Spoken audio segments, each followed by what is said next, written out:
right, welcome to the program The Desk on Global Television. Time for us to look at very important stories making the rounds across board and get a very balanced analysis of the issues playing out. One of the talking points on today's edition has to do with Miyetti Allah's storming of Federal High Court in Abuja, demanding the president's release. That's what the story tells us, that some members of Miyetti Allah Kotal Hore on Wednesday in their numbers stormed the Federal High Court in Abuja to demand the unconditional release of their president, Bello Bodejo. Bodejo was arrested on January 23rd at the Miyetti Allah's office in Cairo, local government area of Nasarawa State, over the unveiling of a vigilante group. He had been held in the custody of the Defense Intelligence Agency, DIA, since then. The Attorney General of the Federation, Lateef Fagbemi, on February 5th, filed a motion ex parte seeking to remand Bodejo pending the conclusion of investigation and arraignment in court. But Justice Ian Goko of the Abuja Division of the Federal High Court granted an order for Bodejo to be remanded for 15 days. At the expiration of the 15 days, the court gave the federal government 7 days to file charge against Bodejo at the proceedings in February 22nd. The judge, gave a federal said he had 7 days, and Bodejo's lawyer subsequently filed a motion for his unconditional release. The motion is slated for hearing today, so we'll be looking at that particular issue, what it means. Also, let's tell you that the federal government also has postponed the launch of the Nigerian Student Loan Scheme indefinitely. The Executive Secretary of the Nigerian Education Loan Fund in Akitunde Sawyer made this known during an interview on Tuesday. And in June 2023, remember that President Bola Tinubu signed a bill to start a student loan fund that would give interest-free loans to Nigerians for higher education. Meanwhile, a former Speaker of the House of Representatives, Bengbajamila, proposed the bill, and it was supposed to start between September and October 2023, but now it's indefinitely.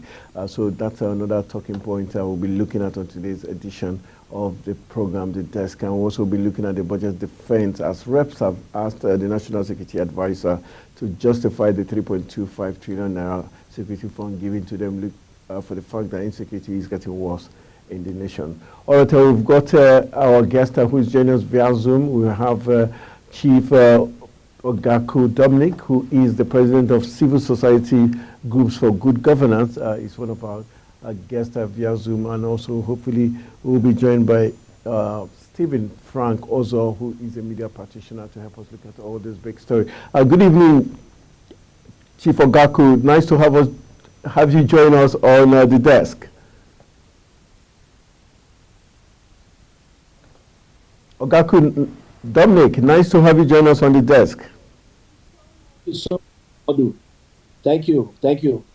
I was actually supposed to be in your studio. All right, we're hoping now we can get the audio sorted out so that we can hear Dominic response to the issue as regards the Miyetti Allah issue, which is the first talking point, like the story did hit us this morning, saying that Miyetti Allah Group, in their numbers, did storm the Federal High Court in Abuja to demand the unconditional release of their president in the person of Bodejo. Okay, Dominic, good evening. Omodu. Yeah, nice to have you join us on the desk this evening. I was supposed to be in your studio, but I'm sorry, I had to rush back to the office to attend to some matters. All right, it's well understood. As the president of one of Nigeria's foremost civil society organization for good governance, we know your hands are full. But let's delve into the conversation. The first one has to do with the issue that some members of Miyetti Allah Kauta Hore on Wednesday in their numbers stormed the Federal High Court in Abuja to demand the unconditional release of their president, Bello Bodejo, who was arrested January 23rd by the Miyetti Allah's office in Cairo, Nasarawa State, over the unveiling of a vigilante group. Let's look at the issue critically, because we've got the Attorney General of the Federation, Lateef Fagbemi, involved, who had filed a motion ex parte seeking for the remand of Bodejo pending the conclusion of the investigation and arraignment in court. What do you think is playing out here? And do you think the Miyetti Allah, with their behavior by storming the court, trying to force the release of their president, and also the unveiling of a vigilante group without going through the right channel, shows that they are kind of enemy to the state or breaking the rules? This matter is a sensitive one, so one must have to get the facts very correctly before making any comment that may be inflammatory. But having said that, one thing is certain. If they actually storm the court, that is a total disregard for our laws, and it's treasonable in all dimensions. Because you cannot, the court is not a place where you just go and take hostages. That is like taking the law into your hands. And that is totally condemnable, it's not correct. And I also believe that it also makes it look like they don't have confidence in our judiciary. And I think we can hear you. It goes to show that they really don't have confidence in our judiciary, and that is not totally correct. So we expect them to behave in a civil way. We are in a civilized country. We are in a nation where best practices are applied everywhere. You don't get that. So let the narrative concerning who the Miyetti Allah are, let it actually not show that they are who people have been thinking that they are. Those who do not respect the laws of the land. Because there have been so many issues surrounding the Miyetti Allah. Miyetti Allah coming up with a vigilante group is not a bad idea at all, given the insecurity. People are talking about state police and the rest of it. So if by their own wisdom, they feel they want to contribute to the security architecture of the nation, that is a welcome development. And I think the only thing they left there is that they should follow due process to avoid fifth columnists and those who want to destroy the good intentions which they have to bring that thing all together. So it's a mixed bag, and we must treat these matters carefully so that it does not get to another level. You know, Nigeria at this moment is at a very serious, sitting at a very precarious position. There are a lot of skewed narratives, a lot of religious narrations. People are taking advantage of a lot of things to undermine the Nigerian state. And we must be very careful so that we don't find ourselves in a worse situation that will be worse than what is expected. You even saw what happened on the floor of the National Assembly yesterday, you know, where some people were trying to give a regional coloration to what should be the responsibility of members of the National Assembly, you know, making it look like it was a North versus South affair. So we have to be very, very careful. We must be patriotic. We must think Nigeria. We must dream Nigeria. We must all think of how to make this country work. So I feel that Miyetti Allah storming the court was actually uncalled for. It's really condemnable, and they should not be seen in that light. I believe that even the leadership has a lot to do with it. If the man is being, the courts too should also look at issues dispassionately. You know, why have they not granted him bail? There are ways you can grant a man bail and it's still within your reach. So I think those applications should be there to avoid us going back and forth on this matter. All right, you talked about the National Assembly yesterday and said it looked like they were making it between the North and the South. Can we for once be realistic? But that's what it is. That's exactly what played out, and it has always been the case even when elections come up. Why is it at times we decide to say, because we want to say we want to be patriotic, we shy away from the reality?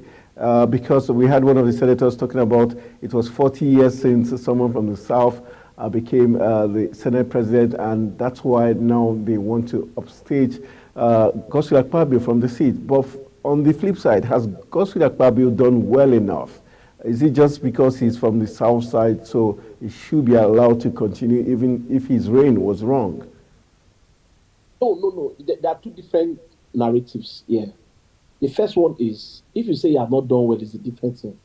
But if you now want to wield the big stick, or you are now taking side based on your regional inclination, that's a different thing altogether. Do you get the point?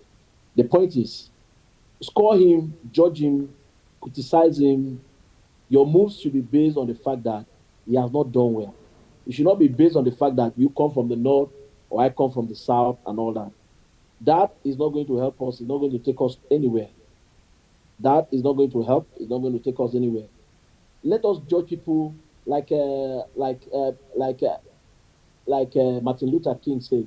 He said, judge them by the color of their eyes, not by the color of their skin. So let's judge them by their performance, not by their regions. Are you getting me? So that will go a long way in resolving. We try to put religion into everything that we do. You know, that's why even this Métis Allah's matter, I think that it should not be, so that people now not begin to believe what people are assuming about them. Are you getting me? So, because storming the court and trying to take the laws into your hands means that you have no respect for the country, you have no respect for the laws of the land, you have no respect for the constitution of the nation, and that to me will not paint them in the light that they are supposed to be. These are people who are businessmen who are ready to protect their ethnic nationality and all that. But it must be within the confines of our constitutions, within the law of the land, so that it will not be seen like you are trying to undermine the entire country for your own regional inclination, or for your own religion, for your own ethnicity, or whatever, as the case may be. These are the things we are saying. So let's judge ourselves based on international, global standards of performance, of compliance, of being a citizen in all ramifications, in all respects. This is what I'm saying. All right, let's move on to the next talking point, which is of interest to us, which has to do with the student loan scheme. The federal government has postponed the launch of the Nigerian Students Loan Scheme indefinitely.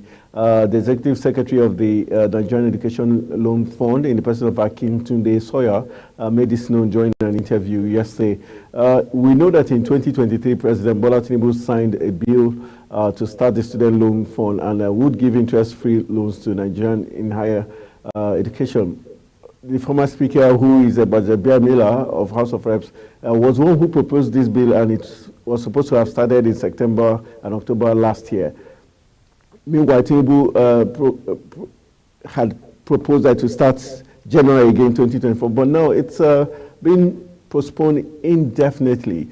Do you think there's something, this administration, they are living up to the expectation of what people say they are hit and miss, or they you know, policy flip-flop is what they do. They try and lock policies.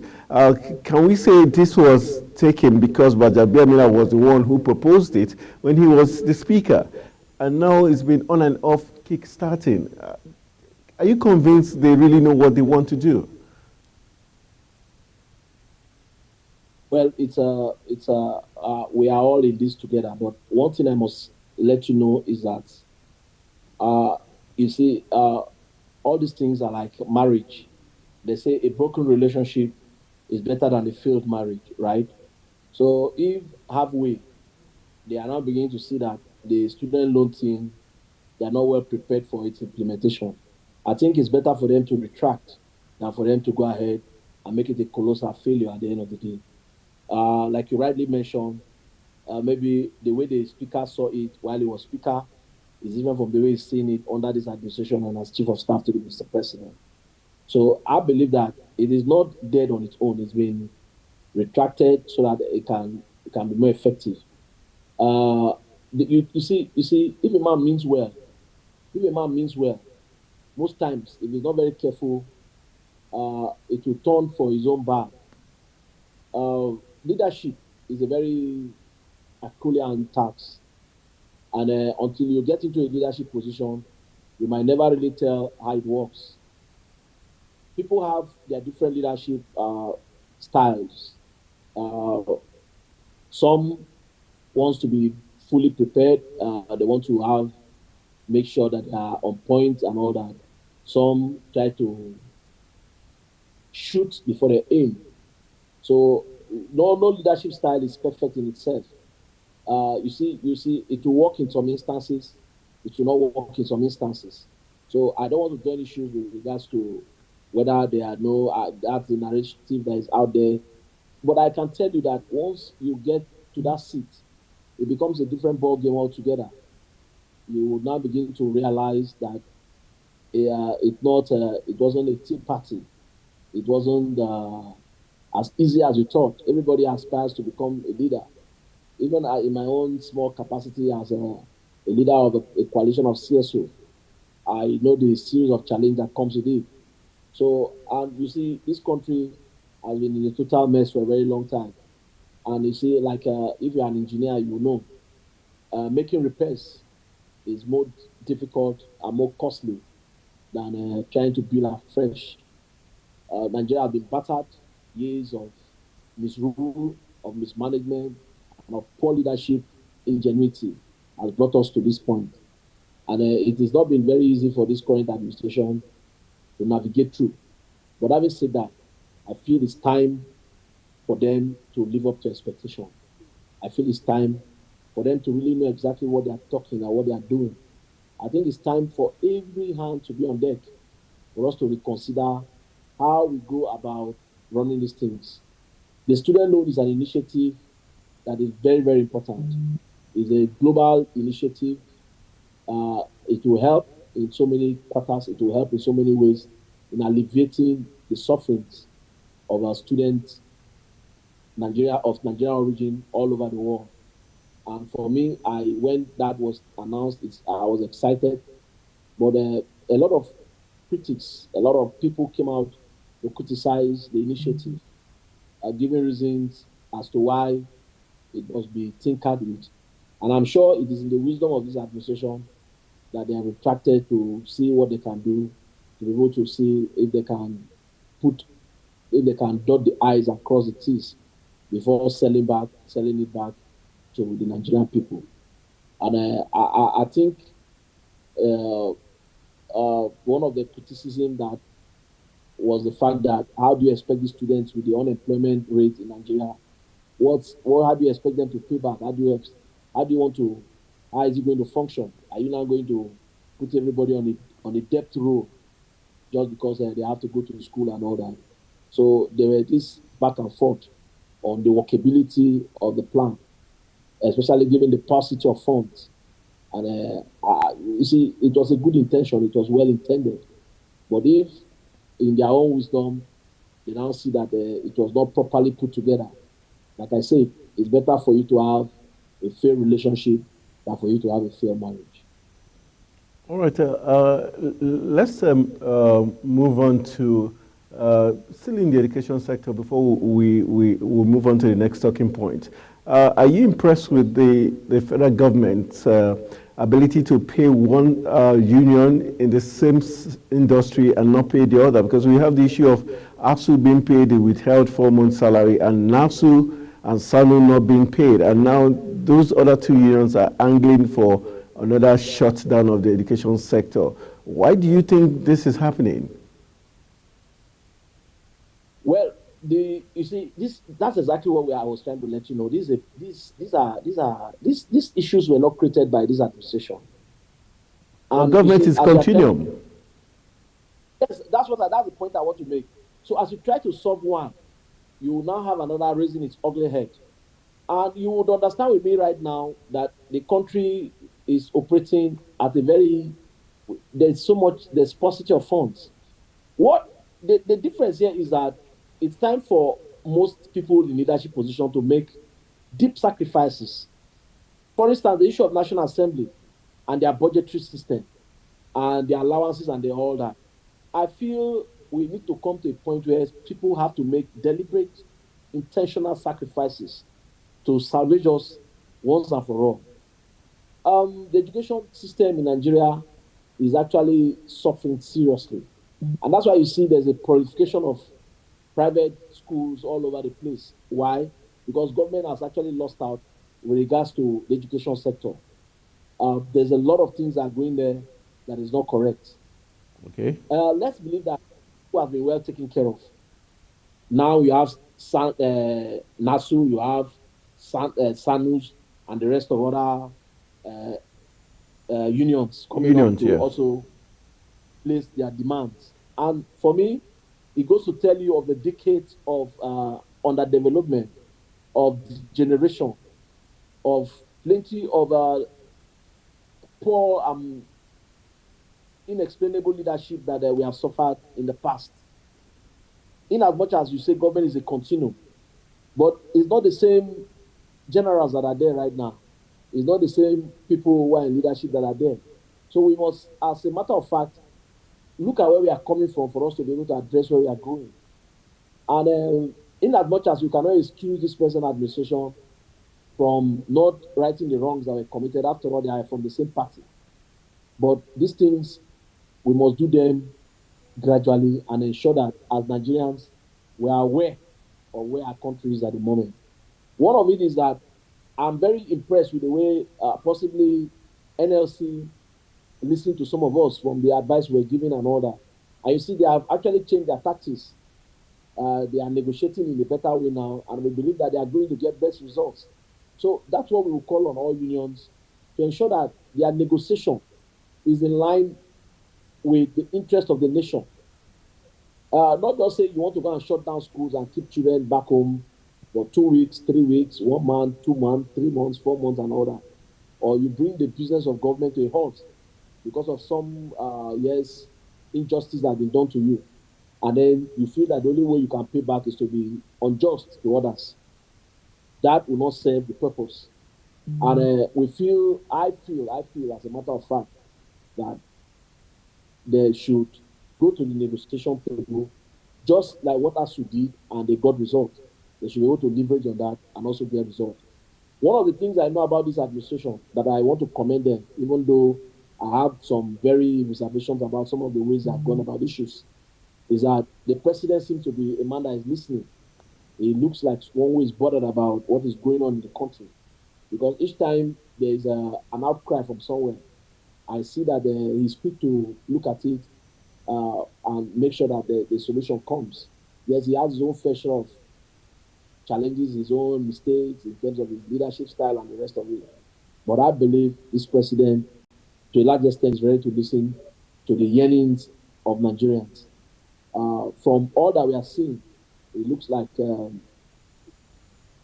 have an opportunity for us to rescue this country from bad leadership and from many years of misrule. And all we need to do is to close rank and try to, as Nigerians first, because sometimes we are just on the criticizing part. I personally, I am beginning to look at leadership with a different mindset. And I feel that that's what most Nigerians should do. Yes, there's a place for criticism. There's a place for x-raying government agendas and the rest of it. But there's also a place for citizenship contribution with regards to giving direction to the initiative of government as to how to get out from where we find ourselves at the moment. All right, well said. Okay, let's move on to, we've got the budget defense as another talking point, and it's all about the House of Rep. The news this evening, the House of Rep on Tuesday called on the Office of the National Security Advisor to coordinate intelligence and security operations in the country, particularly in Kaduna, following the last week's abduction of over 200 students in Chikon local government area of the state by suspected bandits. The lawmakers also expressed worry that in spite of a 3.25 trillion naira security and defense spending approved by the National Assembly, the security situation in the country is far from what the expectations of Nigerians. Do you think the National Assembly is beginning to ask the right questions now? And how would you judge the insecurity in the country, especially with 3.25 trillion naira being expended already? The truth of the matter is, in fact, the security challenges we are facing in this country, for me, is unwarranted.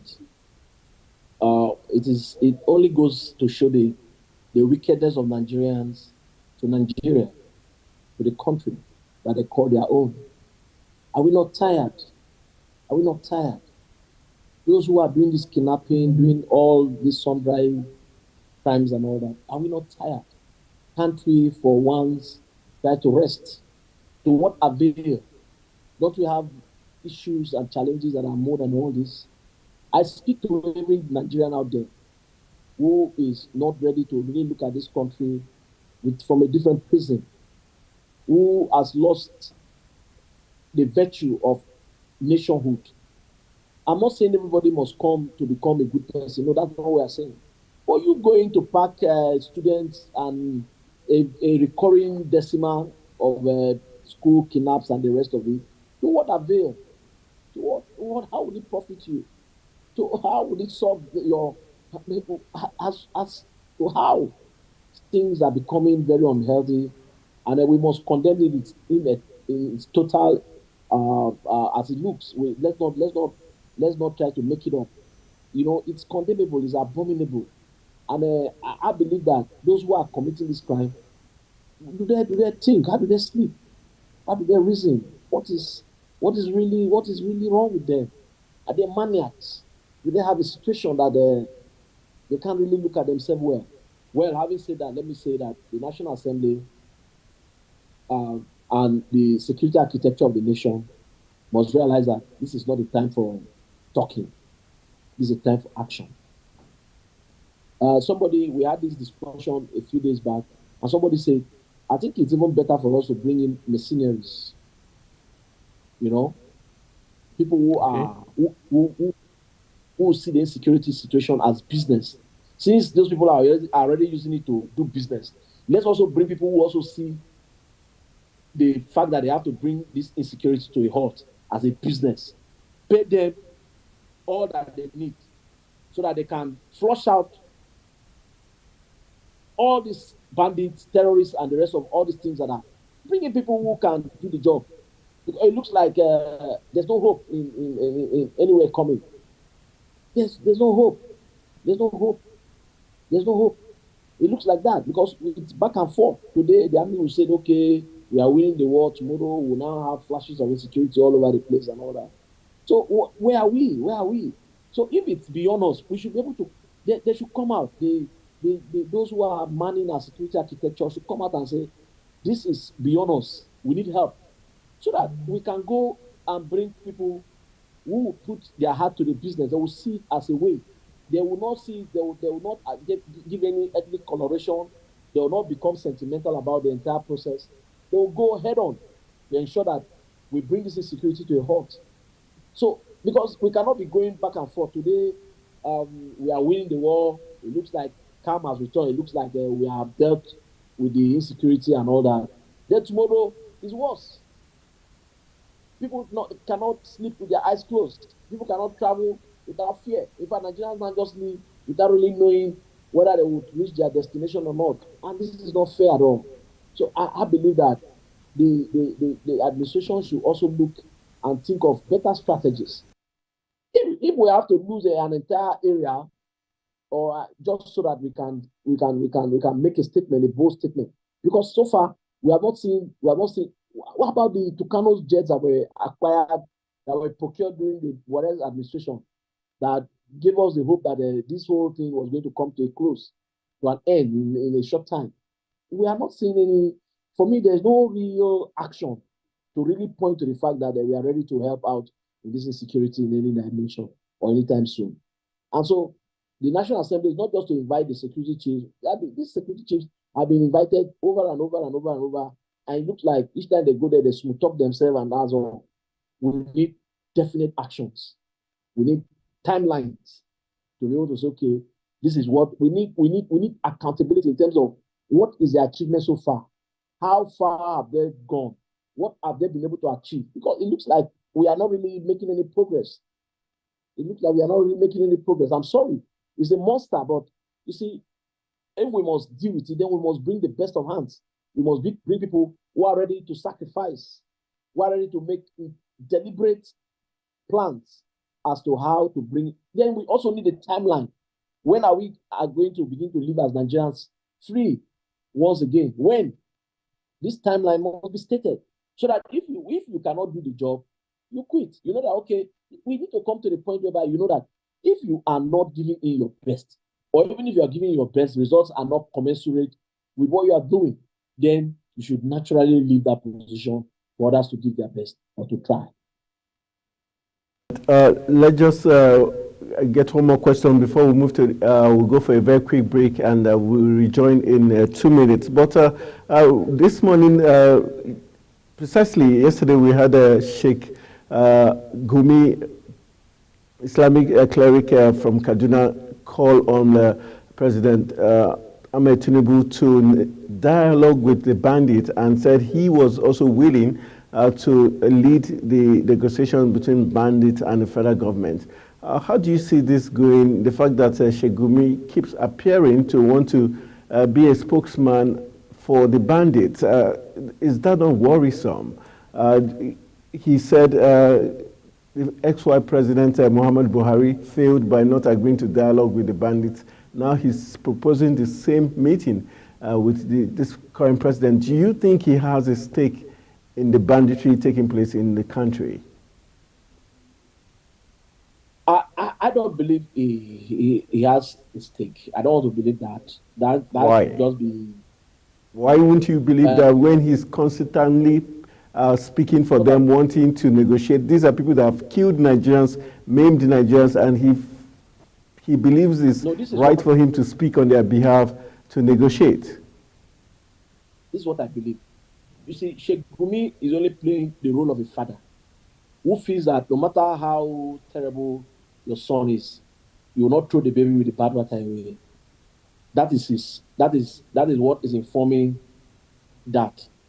In as much as that is not technically correct, that is not also morally correct. That is not correct in any way. But you see, it is that emotional attachment to the fact that these bandits most of them are his children.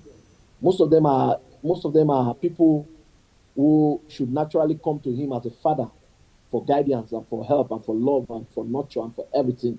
And so each time he finds himself, his hands are tied. He will not say, okay, kill them, do this. No, no. A father will never say that. Even the father of an armed robber cannot stand the armed robber being killed. Do you understand? So I don't want us to give it a coloration that is not it, because that's what we tend to do. He's not saying that you must come and negotiate. He's only giving you one out of a million ideas that can work, that he feels can actually help out in trying to resolve the insecurity or the banditry situation in the north. And you know, he represents he represents that constituency in all its with all that it comes with the challenges, with the achievements, with whatever, with the gains and the losses and all that. And so at every point in time, he's always trying to look at these issues from that point as a father, as a sheikh, and then as an Islamic cleric, and as one who naturally feels that there's so much trouble in the land already. But that notwithstanding, I do not believe in negotiating with bandits. I don't believe that, because bandits are not people you negotiate with. They don't represent.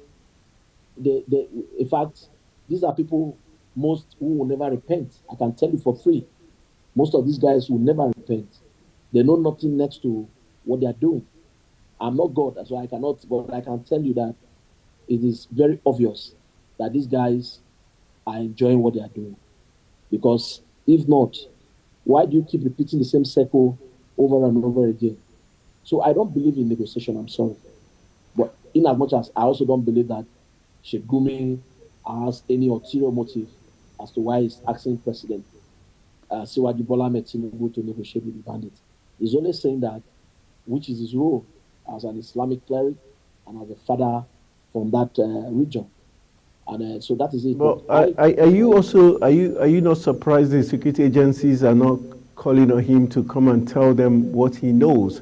Because we saw what played out in Plateau State when a reverend did say he believes the army or the Nigerian military were taking sides. The next thing they call him to come explain to them in Abuja. Why are they being,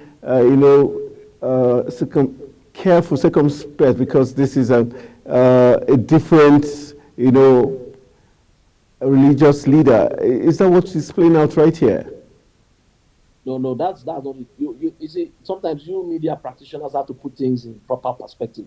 No, but why would they call a reverend to come talk to them and say what in it? But someone who consistently relates with bandits cannot be called to answer questions. How come you have access to these people back and forth? Listen now, a reverend father came out and made a very definite allegations that there were some collusions between the Nigerian army and the killings that were happening in the plateau. That was a very definite allegations targeted at the pristine image of the Nigerian army. And you see, most times when the security people invite you, it doesn't mean that they are inviting you to come and jail you or to come and say what you said is wrong. They're only inviting you to extract more facts from what you have said. So if DSS invited him, they did not invite him because they want to incarcerate him or what. No, that's what it means. It means that come and prove what you have said. Please come and give us a lead. Come and help us. Possibly you will have more facts than us, so that we'll be able to actually be able to do our work and see what is coming up. But in Gumi's case, Gumi is not denying the fact that he is trying to see how he can resolve. All right. You know what it means to be. Okay, Chief Ogaku, we're going to continue this conversation in 2 minutes so that we go for a quick break. We urge you to rejoin the Zoom link so that we can continue this conversation, because my producer has 2 more questions for you as regards this talking point. Rejoin us in 2 minutes. Thank you very much. Let's go for a very quick break. You're watching The Desk on Global Television, and our guest is no other person but the president of the Civil Society for Good Governance. Stay with us.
right, welcome back from the break. You're still watching The Desk on Global Television. Let's continue our conversation with Chief Ogaku Dominic, who is the president of the Civil Society Group for Good Governance, a coalition of civil society groups supporting good governance in Nigeria. All right, Ogaku, let's finish our conversation as regards the issue of insecurity and the role Shegumi is playing to help the Kaduna State government free the pupils. There were over 250 pupils that were abducted. The question is, does this seem to suggest that he has this link with the bandits, which gives him that influence? If he has that influence, like you rightly pointed out, these are some of the people he has taught and he has, mentored over the years. Does that give us an idea the kind of mentorship and what he has been passing to his faithfuls? When you say he has taught, yeah, because you said these are some people he has that they were his students. Yes, these are people who actually, yes, you are not far from it. But so if he has taught them, is this what he has the mindset to quickly switch into crime against the Nigerian people for whatever reasons? No, you need to put it in proper perspective. You see, we all know what is happening in this country. We all know how most of these things started. Right from the days of, right now we are no longer talking about Boko Haram again. It looks like Boko Haram has become a stale news. We are now talking about kidnapping, banditry, and the rest of it. It has taken a different coloration. But you see, however you want to look at it, crime is crime. Crime is crime. True. Evil is evil. In whatever way you want to, however you want to look at it. This is the point. The point is a respected figure within the Islamic movement in this country and in the North in particular.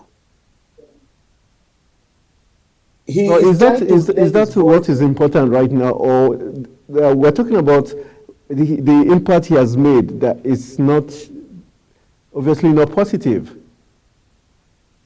No, you see, a bad child, not all bad children does not mean that they have bad parents. Okay. Yes, these are dissidents. These are the ones who have decided to go astray.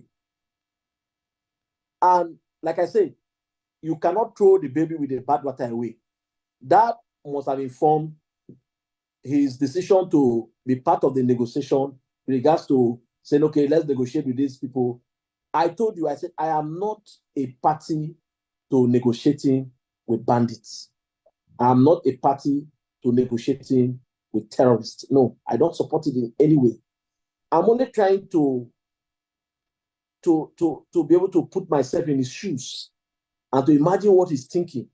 Because he is not that dumb to now come and embarrass himself by saying, let's negotiate with them. No. What he's only trying to say is to be able to say, I see these people, I am a father. I don't want this to continue. I feel that there's a better way. In any case, negotiation is not a bad thing in itself, but it's just the category of people who we are being asked to negotiate with that makes it a bad thing. These are bandit people who are committing crimes and committing evil everywhere. So you cannot say, what is his influence on them? It's like you having kids now. It does not mean that they must go your way. It does not mean that they must do what you're saying.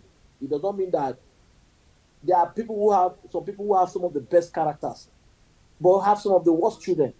There are some children who are some of the best kids, but who have some of the worst parents. So it does not really mean that they are taking his nature or that was his influence. I don't want to believe all that. If we go look at those things from that light, we are going to miss track, and it's going to actually bring more harm, or create more damage to the entire process than what we need to do. Is the strategy, is it right? What are the other options that we can explore to be able to give us the result that we need? It's Well, results we are talking are about. you disappointed with the security agencies that they are not talking to Sheikh Gumi to get further information on how to, No, you know, listen. arrest this banditry, since he knows No, so you much? cannot say you cannot say the security agencies are not talking to Shibumi. You can't tell what happens behind closed doors. You can't understand the debriefings that he receives, or that the DSS and other security agencies receive from him every other day. You can't say that.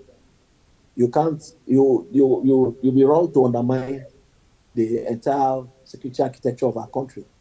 For instance, Okay. the DSS, there is no time they will not be picking signals from him. It's not possible that they will not be picking signals from him. So what happens behind the scene is not for you, because security is a covert activity. It does not mean that all that you see is what the security people are doing out there. No, there are a lot of things going on the ground, and I'm sure it's in the light of this that you see some of the. You see, whether you like it or not, somehow it looks like we're beginning to get solutions to our security challenges. If not for now, that there are spikes everywhere. And it's coming back. And part of what is informing all this is the poverty in the land. Is the poverty in the land. Poverty in the land. All The right. mismanagement of our common patrimony. Okay, let's move on to the next talking point. It has to do with the financial sector, where the House of Representatives again have mandated Central Bank of Nigeria to restrain commercial banks operating in the country from holding reverse funds of customers beyond a timeline stipulated by the CBN. The resolution of the House followed the adoption of the motion titled Need to Restrain Commercial Banks from Holding Funds Reversal Beyond the Date Prescribed by the Central Bank of Nigeria, moved by a member representing Ikono Federal Constituency in Akwa Ibom State, talking about Emmanuel Okpon Udo. The lawmaker recalled that on June 8, 2020, the CBN in a statement announced timelines for reversals and resolution of refund complaints. Let's look at it. I don't know if you've been a victim of it, but do you think this is deliberate by commercial banks? Now that we already know that the CBN had already given them timelines, especially for those refund complaints, including failed on us, which has to do with automated teller machines, transactions, when customers use their own cards on their own bank's ATM, which should be instantly reversed from the current time of 3 days. Then he also noted that where instant reversals fails due to any technical or system glitch, the timeline for manual reversals shall not exceed 24 hours. But this is not what we get. Are you concerned that probably the commercial banks are taking advantage of Nigerians, or at the same time they're not respecting the directives of the CBN? Let me tell you the history of all this. There is actually a lacuna somewhere. There's actually something missing, especially with regards to the operation of the central bank. There used to be a fifth deputy governor in the whole architecture of the CBN, the Central Bank of Nigeria. That fifth deputy governor used to be the chief compliance officer, who is supposed to oversee all these with regards to even the value of the naira and the rest of it, to ensure that banks comply to laid down rules by the central bank. And that unit normally is supposed to be manned by a central banker. This is the reason why the president had actually asked that the act establishing the CBN, the Central Bank of Nigeria, go through amendment. And I think the last time I checked, that bill has gone through second reading, and it's actually bill for public hearing. They want to fast track that bill so that the CBN can now reinstate a fifth deputy governor that will be in charge of compliance with regards to all that we are seeing that is making us look like we are no longer a country. Why? Because there's nobody who is actually directly in monitoring compliance with regards to how the bank run their day-to-day businesses. these people, if you know what the job of a CBN governor is, it is too much for him to also serve as the compliance officer. So that schedule of compliance is now domiciled in the office of the governor of the central bank, which is not supposed to be so. There's supposed to be a deputy governor who will man that position and ensure that there is strict compliance to these laid down provisions of what you are talking about, all these issues you are mentioning of a reversal and all that, so that the banks who cannot have, it will get all the reports from the bank every day and ensure that things go in regards to laid down procedure. So you see, what we are suffering now is the fact that there is no chief compliance officer in the Central Bank of Nigeria. And a lot of things, you see, the banks have messed up so many things for us. Even Forex that we're talking about, they have turned the bank into a way of trying to collect Forex and then trade for their own interest without necessarily following the rules as is laid down in the books of the central bank. So I feel that the National Assembly is trying to ensure this is a populist decision, this is a popular position to ensure that these people do not do, because some people, you see, some people, what they have all in their account is 5,000 naira, and then they now have a failed transaction, and then they cannot now have anything to eat for the next day. And you see them go to the bank and it will take days before they can do this reversal. Something that's supposed to be automatic. But one thing I've observed is that since the National Assembly moved against that, I noticed that it's like the banks are already beginning to comply. Because I've had failed transactions within a few times now, and already it's like the reversal is almost automatic. So I want the National Assembly to do more in that direction, because we cannot allow the Nigerian people to continue to suffer for nothing. President of Civil Society Groups for Good Governance, in the person of Chief Ogaku Dominic, who has been super amazing this evening, giving us very balanced, patriotic, and objective analysis of all the big talking points that we had on today's edition. It's always a pleasure having you join us in the studio. Thank you very much for a job well done. Thank you, Mamadou. Thank you. The pleasure is mine.